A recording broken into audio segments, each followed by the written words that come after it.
आज कोल्हापूरच्या रस्ते विकासासाठी 25 कोटी निधी जो आपण महिन्यामध्ये आणला होता, त्याबद्दल मी सगळे डिटेल्स आजच्या पत्रकार परिषदेमध्ये दिलेली आहे.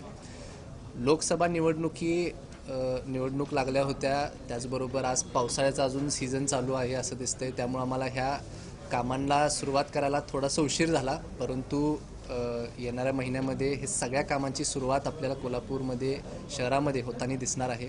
त्याचबरोबर भीमा स्विमिंग टँकसाठी आपण 2.5 कोटी रुपयाचा निधी आणलेला आहे आणि कोल्हापूरच्या कचरा व्यवस्थावरती सुद्धा मी आज काम करत आहे.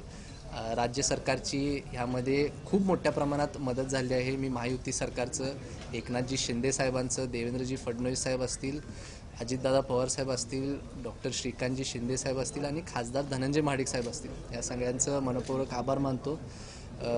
आणि येणाऱ्या काळात विधानसभासुद्धा येत आहे. मला अनेक लोकांनी त्या संदर्भात सुद्धा प्रश्न विचारत आहेत, पण आम्ही महायुती म्हणून तिन्ही पक्ष एकत्र आहे. जे काही वरिष्ठ लेवलला निर्णय होतील आणि उमेदवार ठरवले जातील त्यांच्या पाठीशी आम्ही सगळेजण उभा राहील. कोल्हापूर उत्तरमधून तुम्ही इच्छुक आहात का आणि लढवणार?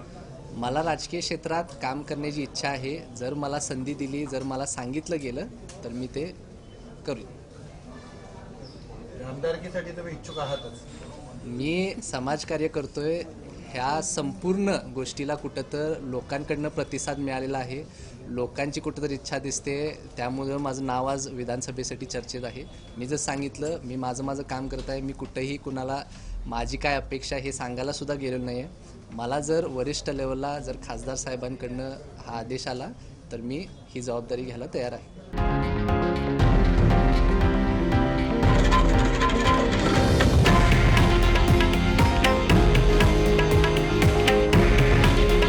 हे आहे देशातील नंबर 1 न्यूज नेटवर्क आणि आपण पाहत आहात TV9 मराठी.